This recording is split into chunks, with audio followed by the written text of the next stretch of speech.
환율은 한 나라 경제를 평가하는 종합 성적표와도 같습니다. 최근 환율이 1,400원 선을 돌파하면서 불안 심리가 점점 더 커지고 있습니다. 올해 들어 달러 인덱스가 빠지고 있음에도 불구하고 오히려 원달러 환율은 계속 올라가고 있기 때문입니다.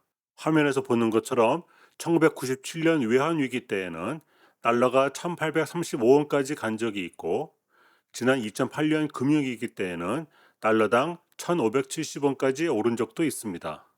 많은 분들이 다시 외환위기나 금융위기의 끔찍했던 기억을 떠올리면서 걱정을 하고 있습니다. 오늘은 과거의 위기 상황을 되돌아보고, 올해 들어 계속 오르는 환율 상승의 근본적인 원인이 무엇이며, 현재 한국 경제의 구조적인 상황을 냉철하게 바라보면서 다가오는 새로운 형태의 리스크를 입체적으로 살펴보겠습니다. 오늘 이야기는 먼저 과연 일부에서 우려하는 대로 대외 건전성에 문제가 생길지에 관한 것이고, 둘째, 환율 상승의 장단기 원인을 알아보겠습니다. 셋째로는 환율 상승이 지속될 경우의 부작용을 살펴보면서, 마지막으로 앞으로의 전망을 조심스럽게 예측해 보겠습니다. 영상 시작 전에 구독과 좋아요를 눌러주셔서 영상 제작에 큰 힘이 되어 주세요. 먼저 대외 건전성, 즉 외화 유동성 측면에서 과거 두 번의 위기와 현재 상황을 비교해 보겠습니다. 국가의 대외 건전성은 만기가 1년 이하인 단기 외채를 얼마나 안정적으로 관리하면서 우리 외환 보유액으로 이를 커버할 수 있는지에 따라 달려 있습니다. 이를 평가하는 지표가 대표적으로 두 가지가 있는데, 그 중 하나는 총 외채 대비 단기 외채의 비중이 있고, 다른 하나는 외환 보유액 대비 단기 외채의 비율입니다. 먼저 첫 번째 지표인 총 외채 대비 단기 외채는 말 그대로 전체 대외 채무 중에서 1년 안에 갚아야 하는 단기 부채의 비중을 나타낸 지표로서 외화 채무 구조의 건전성을 보여줍니다. 이 지표가 낮을수록 외환 수급이 그만큼 안전하다는 것을 말합니다.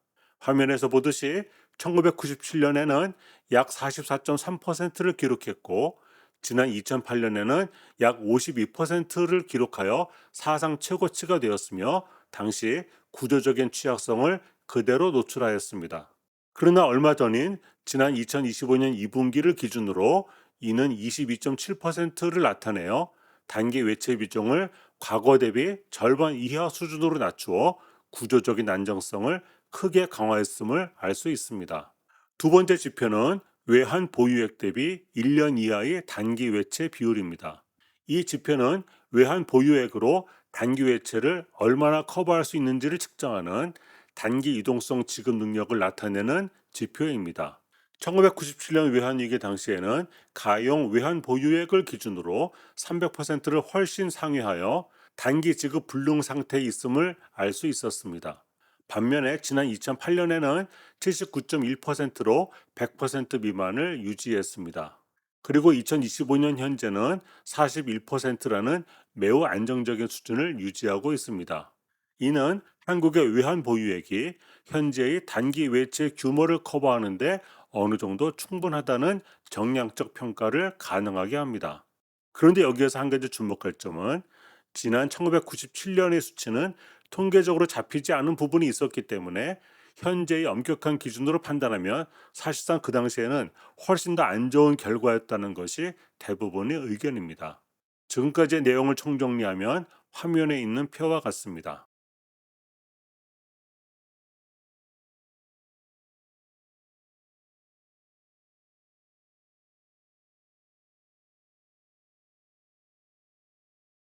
지금까지 살펴본 바와 같이 한국의 대외 건전성은 정량적인 지표상으로는 어느 정도 안정적인 수준을 유지하고 있습니다. 그러나 현재 우리가 직면한 리스크는 과거와는 근본적으로 다른 양상을 보이고 있다는 점에 주목해야 합니다. 과거에는 외환 유동성 부족이 가장 큰 위협이었다면, 현재는 우리 내부에서 점차 커지고 있는 지급 능력의 위험이 가장 큰 위험 요소로 등장하고 있습니다. 1997년 외환위기를 상기해 보면, 당시에는 외국 자본의 급격한 유출로 촉발된 외화 유동성 부족이 직접적인 원인이었습니다. 반면에 현재 2025년은 가계 및 기업과 국가 부채의 과도한 레버리지, 그리고 부동산 프로젝트 파이낸싱 위험에 따른 금융 시스템의 위기라고 할 수 있습니다. 국제결제은행, 즉 BIS는 최근 한국의 정부, 가계, 기업 부채 수준에 대해 경보를 발령한 바 있습니다. BIS 자료에 따르면 지난 2025년 1분기 말을 기준으로 우리나라의 총 국가 부채는 무려 6,373조에 달하며 이는 국내 총생산 GDP 대비 250% 수준에 달하고 있습니다. 이를 다른 나라와 비교하면 한국의 상황이 더 심각하다는 것이 명확해집니다. 부채 문제가 심각한 것으로 알려진 영국조차 GDP 대비 총 부채 비율이 222%로 한국보다 낮으며 미국은 약 250%로 한국과 비슷한 수준입니다. 그러나 우리가 잘 아는 것처럼 미국과 영국은 기축통화국입니다. 비기축통화국인 우리나라 입장과는 근본적으로 다릅니다. 기축통화국이 아닌 비기축통화국과 비교하면 한국의 상황이 더욱 걱정되기 때문입니다. 현재 GDP 대비 부채 규모가 야기할 수 있는 잠재적인 충격은 과거 유동성 위기의 경우보다 더 심각해질 수 있습니다.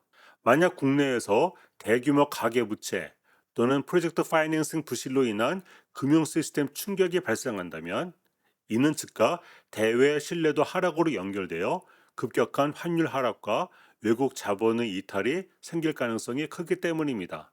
이러한 시나리오 하에서는 현재 40.7% 수준인 외환 보유액 대비 단기 외채 비율과 같은 완충 장치마저 급격한 스트레스 테스트에 직면하게 될 것입니다. 따라서 국내 리스크에 대한 선제적인 관리가 그야말로 가장 큰 필수적인 상황이라 할 수 있습니다. 게다가 현재 환율 시장의 단기적인 불확실성을 증폭시키는 가장 큰 요인은 바로 트럼프 대통령이 요구한 3,500억 달러 규모의 대미 투자 압력입니다. 이 규모는 지난 8월 말 기준 한국의 외환 보유액 약 4,100억 달러의 무려 84%에 달하는 엄청난 규모입니다. 한국의 외환 사정을 고려할 때 이 금액이 단기간에 유출될 경우 외환 시장에 큰 충격을 줄 수밖에 없습니다. 만약 한국과 미국 사이에 통화 스와프가 체결된다면 그 자체로서 심리적인 안전판은 되겠지만 현재 미국 정부는 소극적인 입장을 버리지 않고 있습니다. 그러나 또한 설령 한미 통화 스와프가 체결된다 하더라도 3,500억 달러 규모의 돈이 빠져나간다면 환율이 올라가는 것 자체를 막지는 못할 것이라는 견해가 더욱 설득력이 있습니다. 지금까지의 내용을 요약하자면 한국은 현재 외환 유동성 측면에서는 어느 정도 안정된 것으로 보입니다. 그러나 현재 한미 통상 문제라는 대외 변수와 국가 차원의 부채라는 내적 문제가 서로 중첩되어 있습니다. 현재 한국의 높은 부채 비율은 외부 충격에 매우 취약한 것은 분명합니다. 환율 상승이 물가를 자극하고 다시 금리 인상이 불가피해지면 이자 부담이 가계와 기업의 부실로 전이되어 금융 시스템을 더욱 위협할 수 있게 됩니다. 한국의 경제 성장률은 장기적으로 0%대로 추락할 것으로 예상하고 있습니다. 트럼프 대통령의 대미 투자 3,500억 달러 협상이 당장은 큰 부담이 되는 것도 사실입니다. 여기에 한미 통화 스와프 체결이 현재로선 쉽게 이루어질 것 같지 않기 때문에 투자자들의 기대 심리를 더욱 악화시켰다고 볼 수 있습니다. 지속적인 환율 상승은 우리나라 경제 전반에 큰 영향을 줄 수밖에 없습니다. 수출 기업의 입장에서는 가격 경쟁력이 확보되어 긍정적인 측면도 있지만 환율이 오르면 그만큼 수입 물가는 상승하여 원자재와 중간재 가격이 비싸지면서 생산자 물가를 거쳐 소비자 물가를 밀어 올리게 되는 소위 환율 전가 효과가 나타나게 됩니다. 또한 개인은 물론 거시경제 전반에도 큰 충격에 가해질 것은 분명합니다. 원화 가치 하락은 해외 여행과 유학 비용을 증가시키고 물가 상승으로 인해 실질 임금의 가치를 하락시켜 우리 국민의 가처분 소득을 감소시키게 됩니다. 그리고 이는 곧 내수 소비 위축으로 이어지게 됩니다. 또한 앞으로 물가 상승 압력이 지속된다면 한국은행이 경기 부양을 위해 금리를 인하하는 데 큰 부담으로 작용하게 되어 앞으로 통화 정책 운영에도 한계를 갖게 됩니다. 현재 가장 우려되는 것은 환율 인상으로 인한 인플레이션이 다시 금리 상승 압력으로 작용하여 현재 최고 수준인 부채에 대한 이자 부담을 가중시키고, 이는 다시 소비와 투자를 위축시켜서 성장을 둔화시키는 스태그플레이션의 파고가 들이닥칠 가능성이 커지고 있다는 것입니다. 우리 한국 경제 전반에 대한 먹구름이 점차 짙어지고 있는 것 같아 큰 걱정이 되는 것이 사실입니다. 여러분의 생각은 어떠신지요? 댓글로 의견을 남겨주세요. 오늘의 이야기는 여기까지입니다. 구독과 좋아요로 응원을 부탁드립니다. 다음에 더 좋은 이야기로 찾아뵙겠습니다.